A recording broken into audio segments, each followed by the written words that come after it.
পণ্ডিত জওয়াহরলাল নেহেরু পাগলা গারদ দেখতে গিয়েছিলেন। পাগলেরা দেখিয়া জামা কাপড় কেতাদুরস্ত সুপুরুষ, তাকে দেখে জিজ্ঞেস করছেন, তুমি কে? তিনি বললেন, আমি ভারতের প্রধানমন্ত্রী, আমার নাম পণ্ডিত জওয়াহরলাল নেহেরু। পাগলেরা বলছো, আমরাও যখন এখানে আসছিলাম এই তোমার মতো এরকমের লম্বা লম্বা কথা আমরাও বলতাম, থাকো কিছুদিন আমাদের সাথে, তোমার গরম মাথাও ঠান্ডা হয়ে যাবে। কাজী ক্ষমতায় যারা থাকে, ক্ষমতায় গিয়ে আল্লাহর ক্ষমতাকে ভুলে যায়, জনগণকে ধোঁকা দেয়। কিন্তু সময় যখন হয়, আল্লাহ যখন ছিনায় নেন ক্ষমতা, তখন রক্ষা করতে কেউ। এই জন্য মুমিন ব্যক্তির দ্বিতীয় নম্বরের শিক্ষা হচ্ছে মুমিনকে ঈমান বিল্লাহ, তাকে বিনয় এবং বিনম্র হওয়ার শিক্ষা প্রদান করে। ঈমান তাকে শিখায়, ওয়ামা বিকুম বিনিমাতিন ফামিনাল্লাহ। আল্লাহ পাক বলেন, যে নিয়ামতই তোমরা লাভ করেছো আল্লাহ পাকের পক্ষ থেকে, আল্লাহর নিকট থেকেই তা এসেছে। সুতরাং অহংকার করো না, আল্লাহ পাক নিষেধ করেছেন। কোরআনে কারীম বলছে, ওয়ালা তামশি ফিল আরদি মারহান ইন্নাকা লান তাখরিকাল আরদা ওয়া লান তাবলুগাল জিবালা তুলা।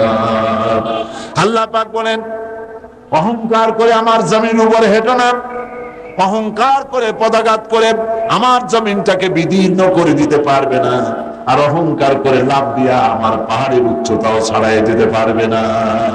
পারবে?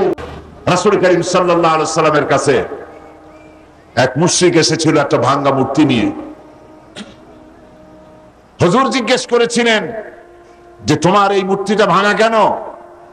সে বলেছিল যে, এই মূর্তিটি, এটি তো আমার দেবতা, আমি এর পূজা করি এবং আমি যেন কোনো বিপদে না পড়ি সেই জন্য এর সাথে রাখি। প্রতিমধ্যে পেশাবের প্রয়োজন হলো, তো তাকে এক পাশে দাঁড় করায় রেখা আমি আমার কাজ সেরে এসে দেখি এর শরীর, সমস্ত শরীরটা ভিজা। তো ভাবলাম কোনো বরকতের পানি হবে। তো সে বলল যে এটা আমি চাটে খাওয়া আরম্ভ করলাম। চাটে খেতে গিয়ে দেখি যে কেমন দুর্গন্ধ লাগে। তো চিন্তা হলো, বরকতের পানি দুর্গন্ধ হবে কেন? এরকম এসিডের মতো ঝাঁঝ ঝাঁঝ হবে কেন? দূরে তাকায় দেখলাম একটা কুকুর দাঁড়িয়ে আছে আর তার নিচের থেকে পানির ফোঁটা টপকাচ্ছে। তখন বুঝলাম কি বরকতের পানি এটা। বললো, মেজাজটা খুব খারাপ হয়ে গেল। এরপরে বললাম, তুই নিজেরই সাহায্য করতে পারো না, কুত্তার পেশাব দিয়ে বাঁচাইতে পারো না, আমার বাঁচাবি কেমনে? রাগ করে দিলাম, কাছাপ বাইরে গেল, ঠ্যাং কোমর টোমর ভাঙ্গা সার।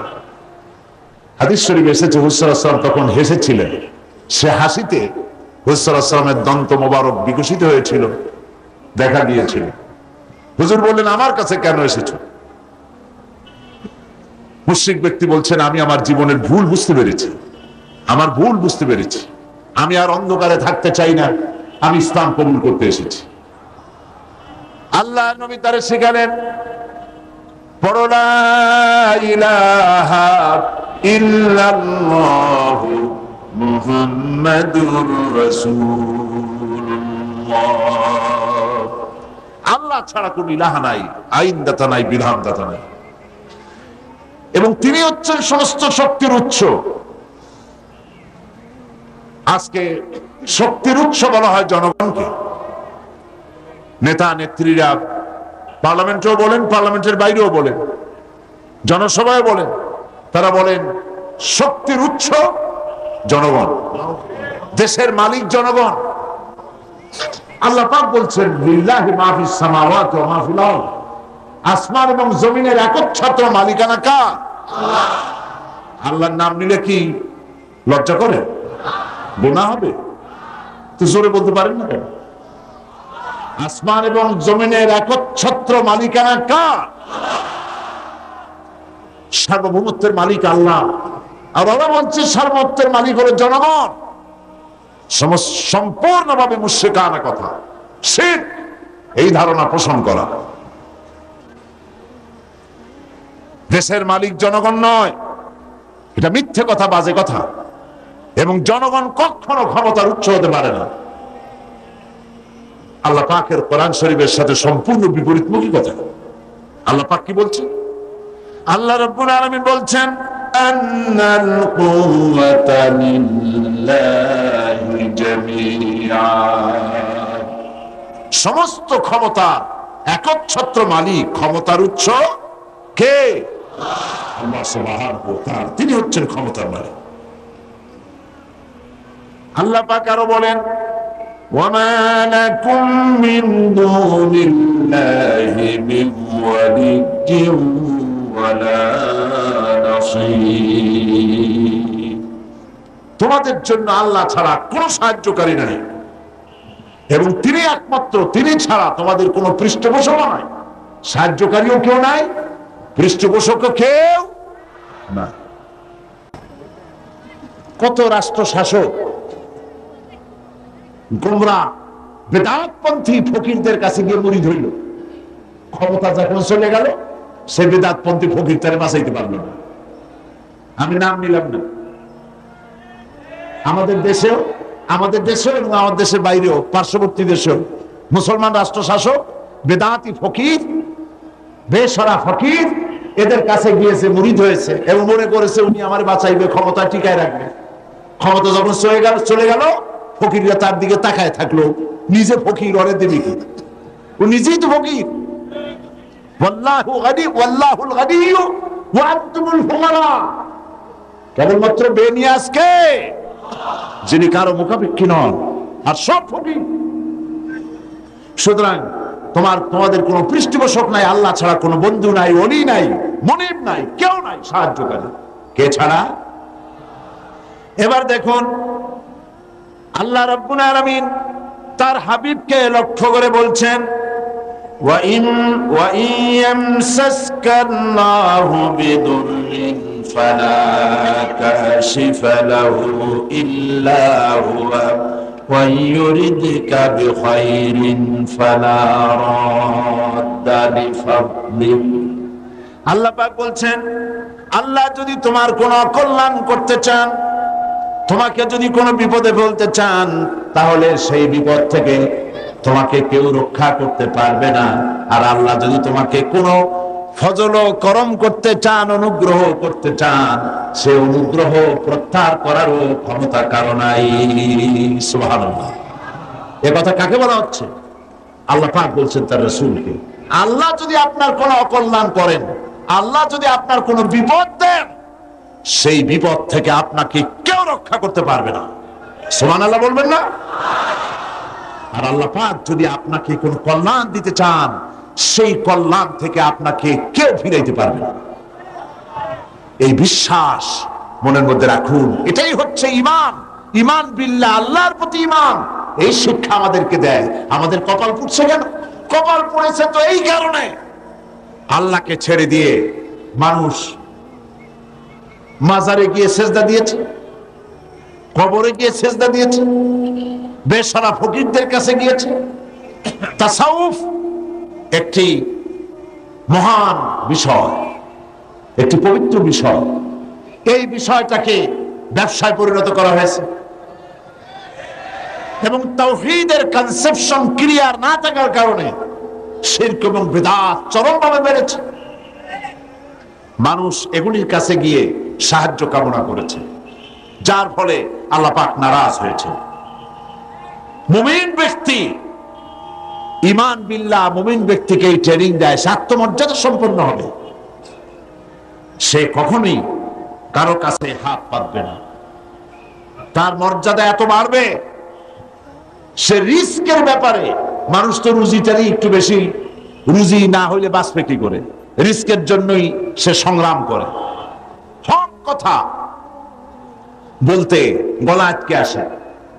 এই কথাটা যদি বলি তাহলে আর যদি দাওয়াত না হয়, এই কথাটা যদি বলি তাহলে যদি চাকরি না থাকে, এই কথাটা যদি বলে ফেলি তাহলে যদি জেলে যাই, এইসব হীনমন্যতায় পেয়ে বসে যারা ঈমান বোঝে নাই।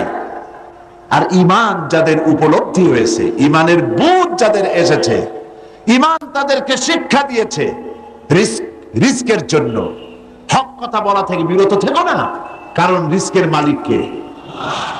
আল্লাহ রাব্বুল আলামিন বলেছেন, ইন্নাল্লাহা হুয়ার রাজ্জাকু যুল কুওয়াতিল মাতিন। নিশ্চয়ই যেন আল্লাহই হচ্ছেন মহান রিজিক দাতা, নিরঙ্কুশ শক্তির অধিকারী। রিস্কের মালিক হচ্ছেন তিনি। খেতে দেওয়ার মালিক কে বলেন? সবাই বলেন মালিক কে? কাজী হক কথা বলতে আপত্তি কোথায়? এই মসজিদে চাকরি না থাকে আরেক মসজিদে হবে, এই মাদ্রাসায় চাকরি না থাকে আরেক মাদ্রাসায় হবে। এই চাকরি ছাড়া আল্লাহ আপনারা খাওয়াইতে পারবে না, এটা বিশ্বাস করেন নাকি? তাহলে হক কথা বলতে আপত্তি কোথায়? হক কথা বলার লোকের সংখ্যা কমে গিয়েছে, কথা ঠিক কিনা? হক কথা বলা হচ্ছে না বলেই তো সাহস পাচ্ছে ইসলাম বিরোধীরা, সাহস পাচ্ছে নাস্তিক আর মুরতাদেরা। আল্লাহ রাব্বুল আলামিন কোরআনে কারীমের মধ্যে বলেছেন, ওয়ামা মিন দাব্বাতিন ফিল আরদি ইল্লা আলাল্লাহি রিজকুহা। এই পৃথিবীর বুকে এমন কোন বিচরণশীল জীব নাই যেই জীবের রিস্কের দায়িত্ব আমি আল্লাহ বা নিজ হাতে উঠায় নেই নাই। বিশ্বাস হয় না? এত বড় কথা। সমস্ত প্রাণীর রিস্কের দায়িত্ব কার হাতে? কার হাতে? আমার দেশে সরকার আছে, পৃথিবীর প্রত্যেকটা দেশে সরকার আছে, আছে না? সরকারবিহীন দেশ আছে কিনা আমি জানি না, সব দেশেই সরকার আছে। আর প্রত্যেকটা সরকারের ফরেন মিনিস্টার আছে, হোম মিনিস্টার আছে, তারপরে ফুড মিনিস্টার আছে, এগ্রিকালচার মিনিস্টার আছে, আছে না? মন্ত্রণালয় আছে না? এর মধ্যে একটা মন্ত্রণালয় হলো খাদ্য মন্ত্রণালয়, ঠিক কিনা? এই খাদ্য মন্ত্রণালয় একজন মন্ত্রীও আছে, আছে না? খাদ্য মন্ত্রণালয় একজন মন্ত্রী আছে, একটা সরকার আছে। তারপরেও মানুষ না খাইয়ে মরে, মরে কিনা? না খাইয়ে মরে কিনা? গতকাল আলোচনায় বলেছি, এই পৃথিবীর অন্তত অর্ধেক মানুষ অনাহারে অর্ধহারে কাটায়। তাহলে গভর্নমেন্ট আছে, খাদ্যমন্ত্রীও আছে, কিন্তু মানুষ না খেয়ে মরছে। অবশ্য খাদ্যমন্ত্রীরা কোনোদিন না খেয়ে মরছে এগুলো শোনা যায় না। তাহলে দেখুন, এরকম একটি গভর্নমেন্ট আল্লাহরও আছে। আল্লাহর একটা গভর্নমেন্ট আছে না? সেই আল্লাহর যে গভর্নমেন্ট, সেই সরকার, আল্লাহর যে সরকার, সেই সরকারের এরকম কোন মন্ত্রণালয়, কোন বিভাগকে ভাগ করে আলাদা আলাদা মন্ত্রণালয় তৈরি করা হয় নাই। সবটার মালিক কে? এখন আপনারা একটা কথার জবাব দেন, এই পৃথিবীতে মানুষ বেশি না ছাগল, গরু, পাখি, পোকা, মাকড়, স্থল প্রাণী, জলচর প্রাণী, স্থলচর প্রাণী, উভচর প্রাণী, এই প্রাণীগুলি বেশি না মানুষ বেশি? কারা বেশি? কারা বেশি? প্রাণী জগৎ বেশি। তাহলে আমাদের সরকারগুলি, পৃথিবীর সরকারগুলি প্রত্যেকটা আলাদা আলাদা সরকার, এবং তাদের দেশের উৎপাদন আছে, এক্সপোর্ট ইম্পোর্ট, বিভিন্ন রকমের ব্যবসা বাণিজ্য আছে। সব কিছু থাকা সত্ত্বেও মানুষ না খেয়ে মরে। আর আল্লাহর যে সরকার, সেই সরকারটার দিকে তাকিয়ে দেখুন তো, এই অসংখ্য পাখি আকাশে ওড়ে। গত বছর 50,000 পাখি সাইবেরিয়ায় না খেয়ে মারা গেছে, এরকম কোন রিপোর্ট পাওয়া গেছে? অন্তত 40,000 লোট্টাফিশ না খেয়ে মরে ভাসে উঠছে চট্টগ্রামের কর্ণফুলীতে। এরকম কোন আপনারা কোন নমুনা পেয়েছেন? আপনার সুন্দরবনের ভেতরে হাজার হাজার বাঘ আর হরিণ ক্ষুধার জ্বালায় না খেয়ে মারা গেছে, এরকম কোন রিপোর্ট পাওয়া গেছে? পাওয়া যায় না। কারণ এই গভর্নমেন্ট কে চালায়? আল্লাহ পাক চালায়। সকলকে খেতে দেন, সকলকে খেতে দেন। আল্লাহ রাব্বুল আলামিন বলছেন, وَكَأَيٍّ مِّن دَابَّةٍ لَّا تَحْمِلُ رِزْقَهَا اللَّهُ يَرْزُقُهَا وَإِيَّاكُمْ কোন জীবই নিজের সঙ্গে খাদ্য সংগ্রহ করে নিয়ে আসে নাই। সমস্ত জীবের খাদ্য আমি সরবরাহ করি, তোমাদেরকেও আমি খাদ্য সরবরাহ করি। খেতে দেওয়ার মালিক কে? এই জমিন থেকে আল্লাহ পাক খাদ্য দিচ্ছেন, আকাশ থেকে খাদ্য দিচ্ছেন। আমাদের রিস্ক এই জমিনে নয়, আমাদের রিস্ক কোথায়? আসমানে। আসমান থেকে আল্লাহ পাক রিস্কের ব্যবস্থা করে থাকেন। সুতরাং ঈমান প্রথম যে শিক্ষাটা দিল, ঈমান বিল্লাহ প্রথম যে শিক্ষাটা দিল, সেই শিক্ষাটা হলো এই যে আমি আমার মাথা নত করতে পারবো না, আমার আত্মমর্যাদা সৃষ্টি হবে ব্যাপারে যে আমি পৃথিবীর কোন মন্ত্রীর গোলাম নই, কোন প্রেসিডেন্টের গোলাম নই, কোন পীর বুজুর্গের গোলাম নই, কোন মানুষের গোলাম নই। আমি গোলাম কেবলমাত্র কার? জোরে বলুন। সে আল্লাহ পাকের গোলাম, যার হাতের মুঠায় সমস্ত প্রাণীর জীবন। তিনি আমাকে খেতে দেন, তিনি আমাকে পড়তে দেন, তিনি আমাকে সাহায্য করেন, তিনি আমাকে বিপদ থেকে বাঁচান। ঈমান।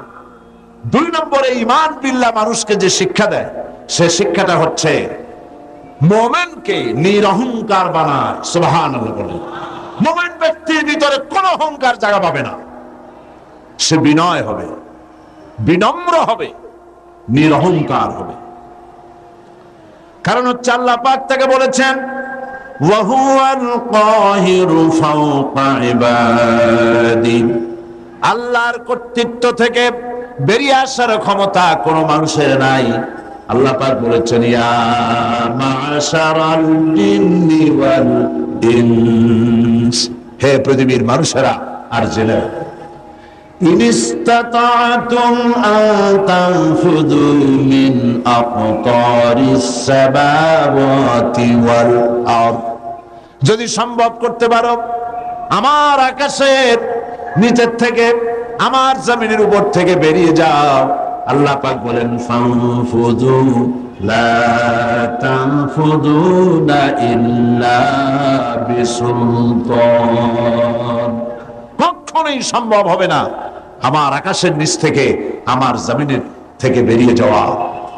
সুতরাং আমার কর্তৃত্ব থেকে বেরিয়ে যাওয়ার কোনো উপায় নাই, আমার কর্তৃত্বের মধ্যেই থাকতে হবে। সেই জন্য কোন অহংকার মুমিন বান্দার মধ্যে হতে পারে না। কিসের অহংকার করবেন? স্বাস্থ্যের অহংকার করবেন। কতটা স্বাস্থ্যের মালিক হয়েছেন? আল্লাহ পাক যদি ইচ্ছে করেন তাহলে ডায়রিয়া দিয়ে দিবেন, এমন ডায়রিয়া হবে। ডায়রিয়া কি খুব শক্ত না পাতলা? ডায়রিয়া পাতলা, যত বেশি পাতলা হয় কয় স্ট্রং ডায়রিয়া। এই পাতলা জিনিস কেমনে স্ট্রং হয় আল্লাহ জানে। এমন স্ট্রং ডায়রিয়া হলো সলিমুদ্দি কোথায় খুঁজেও পাওয়া যায় না। স্বাস্থ্যের মালিক। সুতরাং স্বাস্থ্যের বড়াই করবেন না, বিদ্যার বড়াই করবেন। কত বড় বিদ্যা অর্জন করেছেন, টাকার বড়াই করবেন। কত টাকার মালিক হয়েছে। আল্লাহ পাক যদি ব্রেনের মধ্যে টিউমার দিয়ে দেন, ব্লাডের মধ্যে ক্যান্সার দিয়ে দেন, আল্লাহ পাক যদি হার্টের মধ্যে মারাত্মক কোন রোগ দিয়ে দেন, সারা পৃথিবী বিক্রি করবেন, ঔষধের পয়সা হবে না। আপনি তো জানেন না কত বড় নিয়ামত ভোগ করছেন।